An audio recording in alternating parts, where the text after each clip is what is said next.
नमस्कार मित्रांनो, मी किरण कदम आणि तुमचं स्वागत आहे आजच्या पॉइंटेड चर्चामध्ये. आणि आजचा पॉइंटेड चर्चा स्पेशल असणार आहे कारण आपल्या सोबत आहे MG फॅमिलीचे दीप हजारे सर.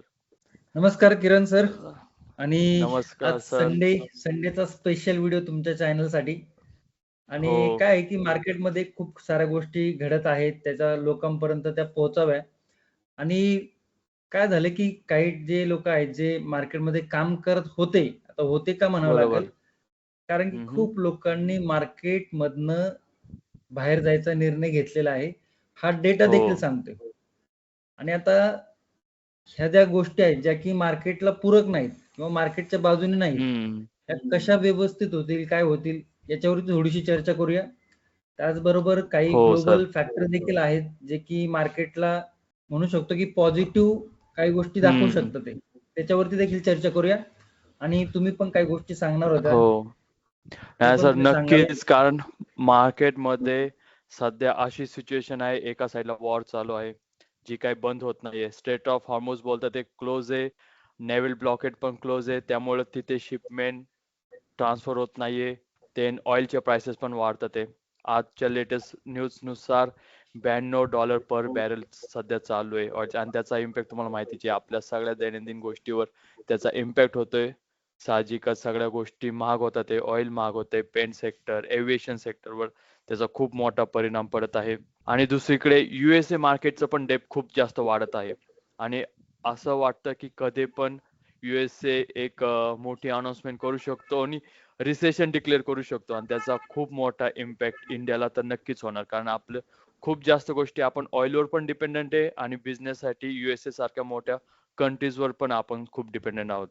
त्यामुळे एक तर असा जो सिनियर झालाय त्याचा मार्केटवर कसा इम्पॅक्ट चालू आहे. नाही, आता तुम्ही सगळ्या न्यूज कव्हर करत असता. हो. आणि माझं जे असतं ते मी एका ट्रेडरच्या हिशोबाने बघतो की येस. F1 मध्ये ट्रेड करणारे लोक, हम्म. त्यांचा काय पर्स्पेक्टिव्ह आहे मार्केटबद्दल, किंवा जे लोक इन्व्हेस्टमेंट करतात ते त्यांच्या नजरेने मार्केट कसं बघायचं, हे ऍज अ ट्रेडर म्हणून, ऍज हम्म. अ मार्केटचा ट्रेडर म्हणून मी हे विचार करत असतो. परंतु तुम्ही जे मार्केटला पूर्ण फंडामेंटली विचार करता, किंवा हो. ज्या काही ग्लोबल न्यूज आहेत, पॉलिटिकल न्यूज आहेत, याच्यावर तुमचा जास्त भर असतो. परंतु याच्यात हम्म. जर बघितलं तर सगळ्यांसाठीच त्या गोष्टी निगेटिव्ह आहेत. मार्केटसाठी जी गोष्ट निगेटिव्ह असते, मग ते हम्म. नॉर्मल व्यक्तीसाठी देखील ती गोष्ट निगेटिव्हच आहे.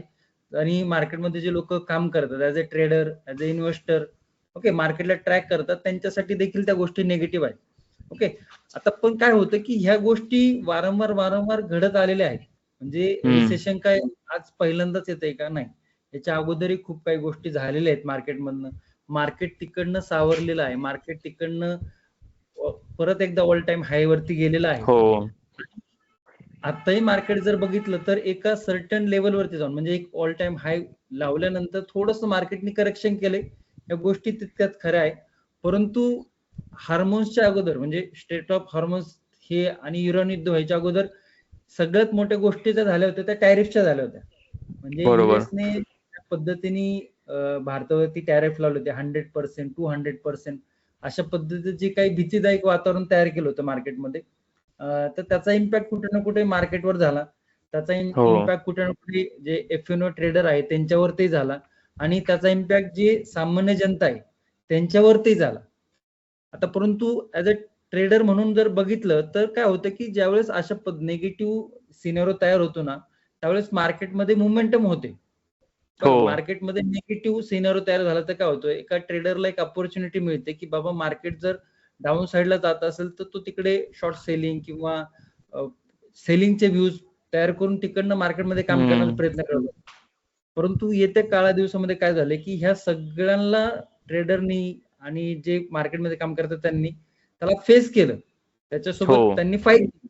परंतु प्रॉब्लेम कुठं झालाय की जे काही डिसिजन येतात ते, म्हणजे हम्म. सेबीचे डिसिजन म्हणा, जे काही सीएसचं डिसिजन लास्ट 3 ऑगस्ट आलं, आपण म्हणू शकतो की ट्रेडर लोकांवरती संकट आलं. आता बरोबर. त्याच्यातनं कसं बाहेर पडायचं हा मोठा प्रश्न झाला.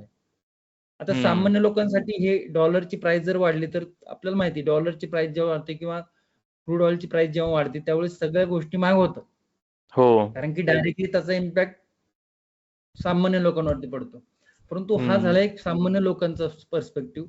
परंतु ट्रेडरच्या बाबतीत जर विचार केला तर ट्रेडरची तीच अवस्था आहे.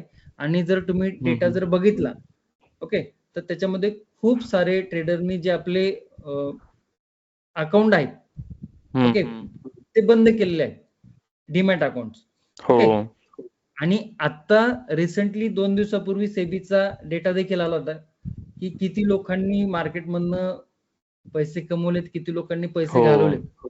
जर आता बघितलं तर मार्केटमध्ये जवळजवळ 92,000 करोड रुपये हे रिटेल ट्रेडरनी घालवलेले आहेत. आणि याच्यामध्ये पैसे कमवतोय कोण, तर याच्यामध्ये पैसे कमवतीये गव्हर्नमेंट. जवळजवळ 30,000 करोडचा गव्हर्नमेंटचा फायदा याच्यामध्ये झालेला आहे. आणि एफएनओ ट्रेडर जे स्पेशली ऑप्शन बाईंग करतात ते 97% ट्रेडर हे लॉस मध्ये आहेत. आणि 3% ट्रेडर हे प्रॉफिट मध्ये आहेत. आणि 97% म्हणजे खूपच्या खूप झालं. जो रेशो आहे तो खूप खराब आहे. परंतु काय होतं की लोकांना देखील ही गोष्ट समजत नाही की लोकांचं असं असतं की काही झालं तरी मला काम करायचंच याच्यामध्ये.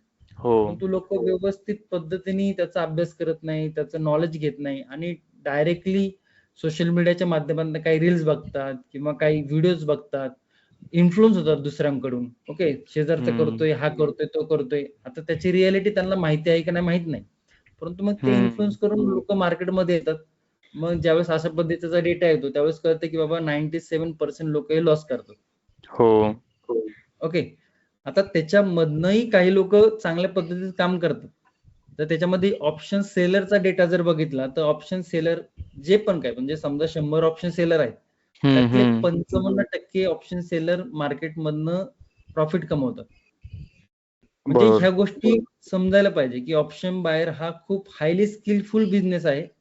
ऑप्शन सेलिंग स्किलफुल नाही का, तो देखील स्किलफुल आहे. परंतु ऑप्शन सेलर जो असतो ना त्याचं कॅपिटल हेवी असतं, त्याच्यामध्ये त्याचा नॉलेज चांगलं असतं.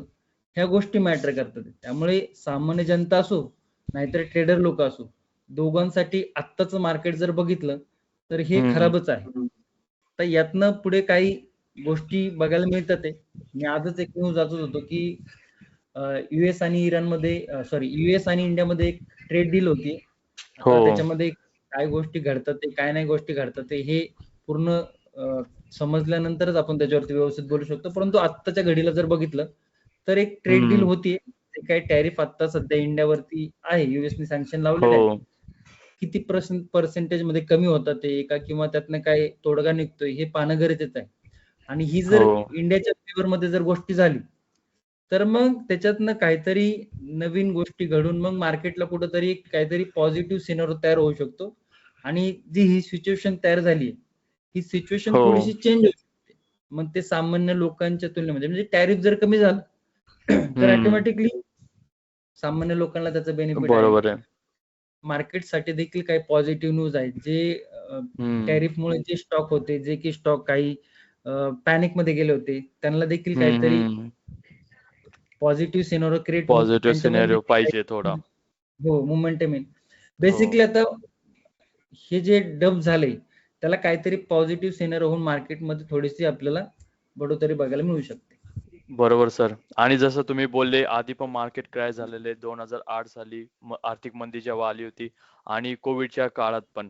पण हे ते ट्रेडर्स आहेत का जे 94,000 आपण बोलतो की 94,000 लोकांना लॉस झालाय, ज्यांनी कोविड नंतर मार्केटची एक बूस्ट बघून एंट्री केली होती मार्केटमध्ये आणि त्यांनी पहिल्यांदाच एवढं 2 वर्ष मार्केट साइडवेज बघितलंय आणि त्यामध्ये त्यांनी गिव्ह अप केलंय.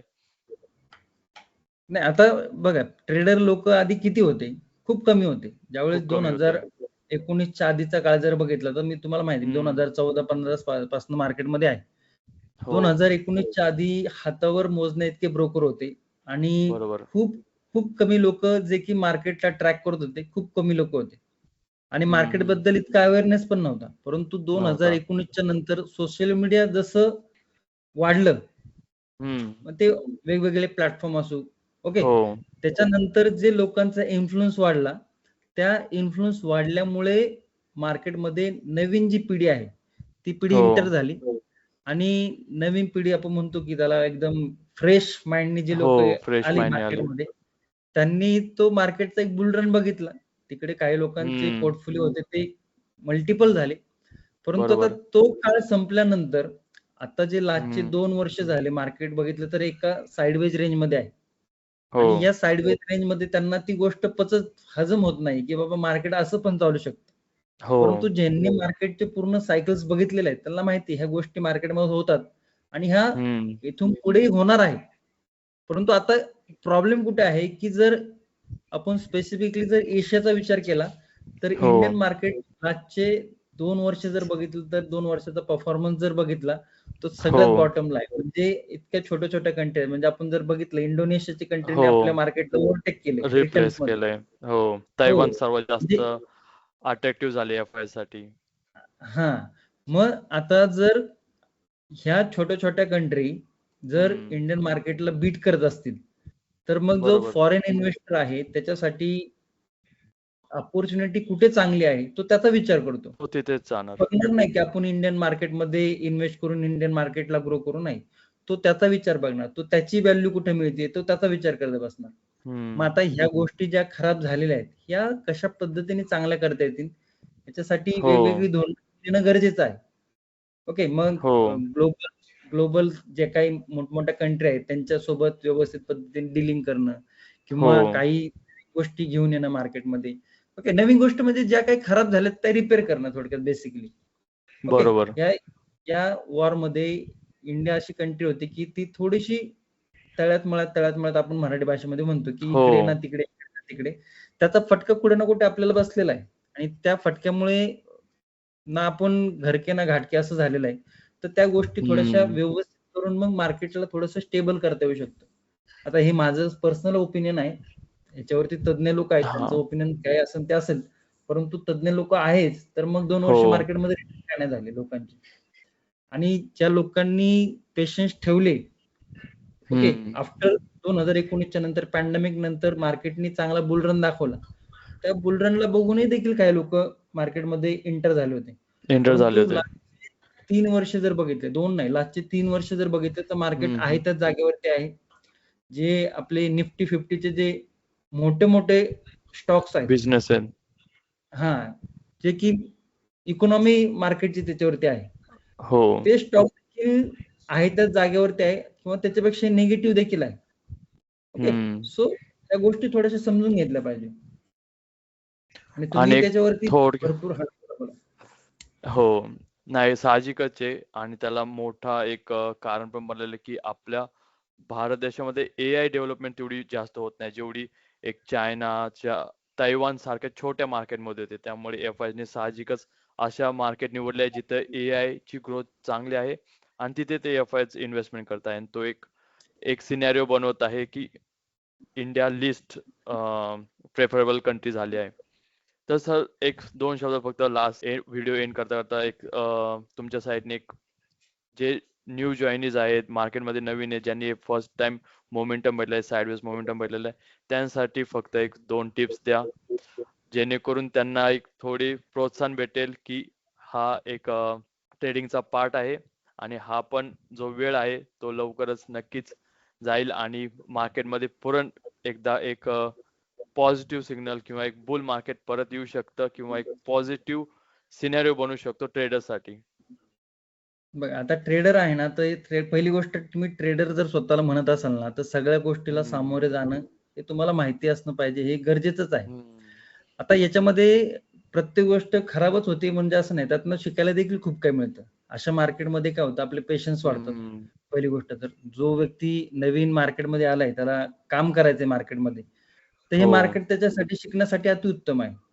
आणि बघा प्रत्येक सिनारो मध्ये काही ना काही अपॉर्च्युनिटी असते. आता जर मार्केट साइडवेज हम्म. आहे तर साइडवेज मध्ये मार्केटमध्ये काम करण्यासारख्या देखील खूप काही गोष्टी आहे. ऍज अ ऑप्शन सेलर मी मार्केटमध्ये काम करतोय. आजही जर तुम्ही बघितलं माझ्या चॅनल वरती जाऊन जर बघितलं तर आजही माझी पोझिशन ओपन आहे. ओके हम्म. सो त्याच्यामध्येही अपॉर्च्युनिटी आहेच आहे करण्यासारखी. हम्म. परंतु तुमचं नॉलेज किती आहे तुमचं मार्केट बघण्याचा दृष्टिकोन कसा आहे तुमचं मार्केट बद्दल एज्युकेशन कसं आहे तुमचं स्किल कसं आहे. ओके हम्म. स्किल तर काय मार्केट असू नाही तर काही हो. असू तिथं सगळं स्किल लागतंच. तुमचं स्किल कसं आहे याच्यावरती डिपेंड आहे. तुम्ही जर नवीन असाल आणि मार्केटमध्ये तुम्हाला काम करायचं असेल तर सगळ्यात अगोदर तुम्हाला मार्केटचं नॉलेज घेणं गरजेचं आहे स्किल डेव्हलप करणं गरजेचं आहे.